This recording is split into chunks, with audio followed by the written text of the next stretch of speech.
This is Real News Media TV, coverage you can trust. Please like, share, subscribe, and hit the notification bell. Select all for daily news updates. 2 men shot dead, 3rd injured in Westmoreland attack.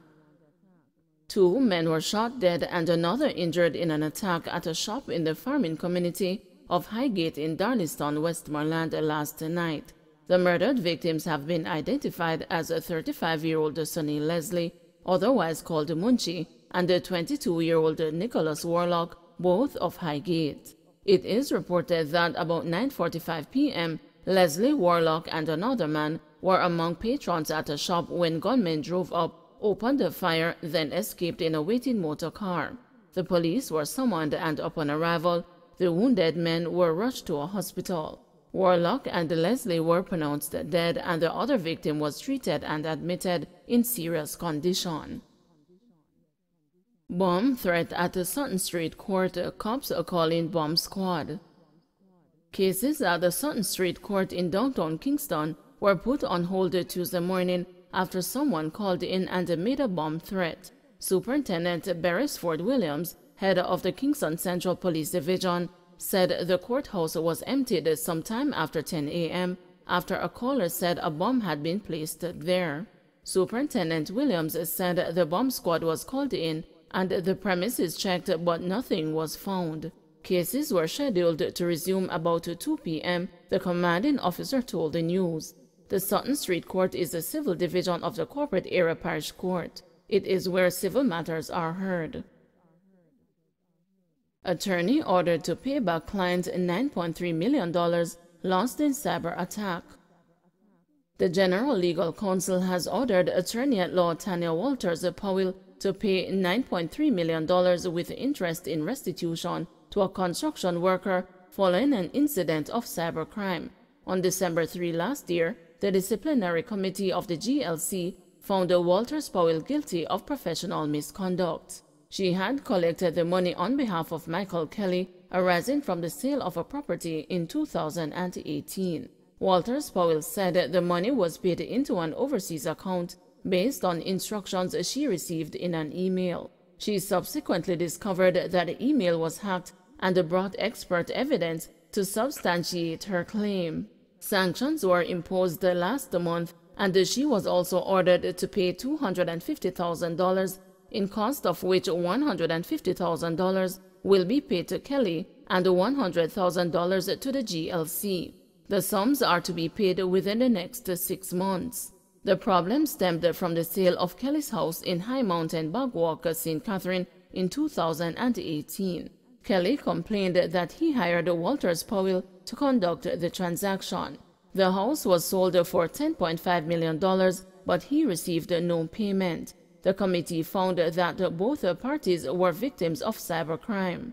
Though this is not a case involving any dishonesty on the part of the respondent, the evidence is equally clear that the respondent was not as diligent as she ought to have been in protecting herself and her clients against the potential cybercrime, the disciplinary committee of the GLC found. Neither was she as proactive or prompt as the circumstances required her to be to retrieve the funds or to have the scam properly investigated. Despite her expression of remorse for the complainant's loss and her efforts to settle with him, she has a responsibility for the complainant's total loss, the committee held. Kelly said he is disappointed with the outcome of the case and in particular the amount of money he must be paid for restitution. He claims that the amount should be much more because the house sale took place in 2018. Protesters gathered at the British High Commission ahead of royal visit. Scores of protesters were gathered in front of the British High Commission on Trafalgar Road in New Kingston ahead of Tuesday afternoon's arrival of the Duke and the Duchess of Cambridge. The royal couple were scheduled to arrive at 2:20 at Norman Manley International Airport in Kingston. Some of the placard-bearing protesters have voiced their displeasure at the visit. One of the protesters, Hiro Menelik, said the royal were unwelcome because their family had enslaved our people and enriched themselves. I declare them persona non grata. They are not welcome They have enslaved our people. They have enriched themselves. And to look at it, that when we sent a letter to the Queen in 1997, the Queen said she don't talk to organizations. She talks state to state. So we are showing them that, listen, man, we are an independent people and we don't need any aid from you. We are not mendicants. We are here as proud black people. Entertainer Queen Ifrica and the politicians Imani Duncan Price and Paul Burke were among the protesters. The news was told that a letter drafted by the organizer of the protest, Advocates Network, calling for an apology and reparations for slavery will be delivered to the British High Commission sometime after 1 o'clock. It will be delivered either to a representative or directly to the British ambassador. The letter will be delivered between 1:30 and 2 o'clock today. It will be delivered to a representative or the British ambassador himself, who communicated that to us. The document lists 60 reasons for an apology and reparations from Britain and the royal family. The group said it chose 60 reasons in line with Jamaica's 60th year of independence. Asked what would be the reaction if no apology is forthcoming from the royal family or the British government, Professor Rosalia Hamilton, a member of Advocates Network, was adamant that Jamaica was not dependent on these outcomes. Listen, we will go on. We will continue to make our way in the world. We're not dependent on any reparations or apology. It is neither here nor there with respect to who we are fundamentally. It will help if we get it, but if we don't get it, we're going to part our own future. That's the reality. Newborn's remains found in bag at Portmore Mall. The St. Catharines South Police are investigating the death of a newborn girl whose charred remains were found in a bag at the Portmore Mall yesterday. A woman who works at the mall reported that a young woman handed her a bag and told her someone was coming for it. The woman reported that she smelled a foul odor coming from the bag, opened it and found the remains of the child wrapped in a plastic bag. The police were called. After questioning the young woman and further investigations, the police determined that she was the mother of the child. The 22-year-old woman gave birth last week. However, the police say based on her mental state of mind, they were unable to communicate with her effectively. Police confiscate weapons from students at William Knibb High following fatal stabbing. The Trelawney police on Tuesday morning confiscated knives and scissors from students at William Knibb Memorial High School following Monday's stabbing death of 16-year-old Kamal Hall at the institution. Superintendent Carlos Russell, commanding officer for the Trelawney Police Division, said the searches were conducted at the request of the school's administrators.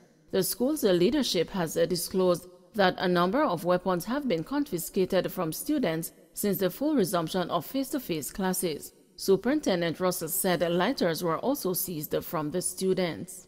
These students were warned, and they are told that if they are found again with these, then they will be further charged. We want to increase the searches at this school. We have always been partnering with the school to assist them in carrying out searches, and also to do devotions and different interventions. And we will continue those activities at the William Knibb High School. I have been told that there are a few young men who have been expressing that they want to do some form of reprisal. I'm saying to us that, look, let the police handle this. The young man concerned is already in our custody, and we are asking you just to behave and conform with the rules of your school and not to get yourself involved in any form of violence or criminal activity. Men charged with the murder of St. Anne hotelier remanded. The two men charged with the murder of St. Anne hotelier Clyde Taylor were remanded when they appeared in the St. Anne Parish Court on Friday. Shaquille McIntosh, 22, and Sheldon Folks, 32, are to return to court on April 19. Mr. Taylor's body was found in a car in Top Hill, St. Anne on March 3, days after he was reported missing. The body had a chop and a stab wounds. Court of Appeal ambushed by residents in demolition case. The Court of Appeal this morning ruled against the 16th and residents who wanted the court to refuse to hear an appeal against the demolition of a $100 million apartment complex in their neighborhood. The objection was filed last Thursday, just 5 days before today's long-scheduled hearing of the appeal. In throwing out the objection, the Court of Appeal said it felt ambushed. The developers are appealing a 2020 Supreme Court decision that said the buildings at 18 Upper Mount Rose Road breached their building permits, as well as a refusal to modify restrictive covenants and a demolition order. The residents argued that appeal was not properly before the court because the developers filed a notice against the one judgment when the matter involved 2 claims. The 2 claims were: 1, an application filed in 2017 by Martin Lynn and his 2 children, Melissa and Martin, for change to the restrictive covenant to accommodate their development. The other case was a 2018 application opposing the changes sought. The residents' lead attorney is Emil Lieber from the firm Duncox, and he argued that the court needed to indicate whether there should have been 2 notices of appeal consistent with the court rules. However, Queen's Counsel Michael Hilton, who is arguing for the developers, said the residents' objection was academic and wrong. He said while there was no formal consolidation of the 2 claims, the Supreme Court had ordered that the 2 claims be tried together, which happened and resulted in a single judgment handed down by Justice Judith Pusey in January 2020. Hilton said when the notice of application to appeal was filed, there was no doubt the application was against both matters.